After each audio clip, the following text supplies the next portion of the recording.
মাহফিল কমিটি আমাকে একটা চিরকুট দিয়েছিল। আমি একদিন বাসায় আসার পরে আমি যখন খামটা খুললাম, খোলার পরে আমি দেখলাম যে টাকার ভিতরে এই একটা চিরকুট। তো চিরকুটে কি লেখা আছে আমি একটু আপনাদেরকে পড়ে শোনাই। লেখা আছে, "আসসালামু আলাইকুম। হুজুর আপনাকে যথাযোগ্য সম্মানই দিতে পারিনি। সেইজন্য ক্ষমা চেয়ে নিচ্ছি।" এরপরে ওই ভাইয়ের নাম লেখা আছে। এটা সম্ভবত ১ মাস অথবা ২ মাস আগে কোনো একটা মাহফিল, আমার নির্দিষ্ট ডেটটা মনে নাই। কবে আমাকে এই চিরকুটটা উনি দিয়েছিলেন। কিন্তু আমি এই চিরকুটটা এখন আমার মানিব্যাগের মধ্যে রেখে দিয়েছি। এবং যখন কোথাও যদি এই ধরনের অপ্রীতিকর ঘটনা ঘটে যে কেউ হয়তো একটা বাজে কমেন্টস করেছে, তখন আমি আমার মানিব্যাগ থেকে খুলে আমি এই চিঠিটা পড়ি। তখন আমার মনটা ভালো হয়ে যায়। যে আল্লাহ পাক তো আমাদেরকে অনেক নিয়ামত দিয়েছে। যেই ভাইটা আমাকে এই চিরকুটটা দিয়েছেন, ইনি ইনি এখানে লিখতেছেন যে উনি আমাকে যথাযোগ্য হাদিয়া দিতে পারেন। আসলে কিন্তু উনি আমাকে আমার গাড়ি ভাড়া যেটা খরচ হয়েছে তার চাইতেও অনেক বেশি হাদিয়া উনি আমাকে দিয়েছেন। আমার যাতায়াত খরচের চাইতেও বেশি হাদিয়া উনি আমাকে দিয়েছেন। তারপরেও উনি এটা ওনার আজিজি, ওনার আ বড় হৃদয়ের একটি প্রকাশ উনি ঘটিয়েছেন। উনি আমার কাছে আবার ক্ষমা চেয়ে নিচ্ছেন। তো এরকম আমাদের চলার পথে কিছু খারাপ অভিজ্ঞতার সাথে অনেক ভালো অভিজ্ঞতা হয়।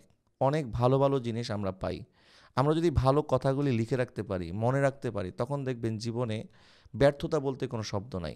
আপনি প্রত্যেকটা সময় আপনি সফল। ব্যর্থ হওয়ার অন্যতম কারণ হচ্ছে মানুষ তার জীবনের কষ্টের দিনগুলিকে বেশি স্মরণ করে এবং ওই কষ্টের কথা স্মরণ করতে, করতে সে হতাশ হয়ে পড়ে। হ্যাঁ, জীবনের কষ্ট আপনাকে স্মরণ করতে হবে এবং এই কষ্টকে আপনার জীবনের সফলতার সিঁড়ি মনে করতে হবে। আজকে কেউ আমাকে ধরেন একটা বকা দিয়েছে বা একটা খারাপ কথা বলেছে। আমি এই কথাটা যদি বারবার স্মরণ করি, কি হবে? আমার মন খারাপ হবে, আমার কোনো কাজে মন বসবে না।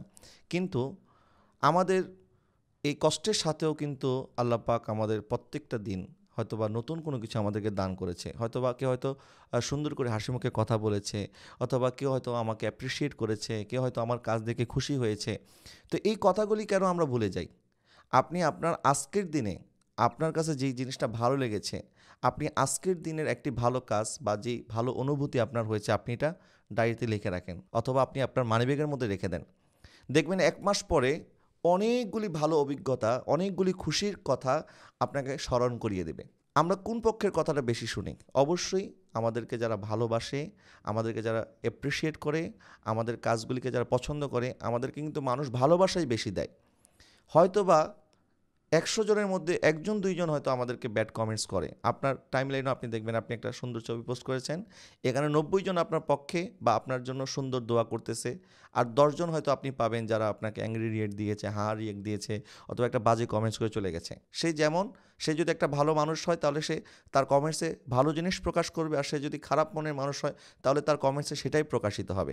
তো আমি যে বললাম আপনাদেরকে যে আপনাদের ভালো অভিজ্ঞতাগুলি, ভালো ফিলিংসগুলি আপনারা লিখে রাখেন।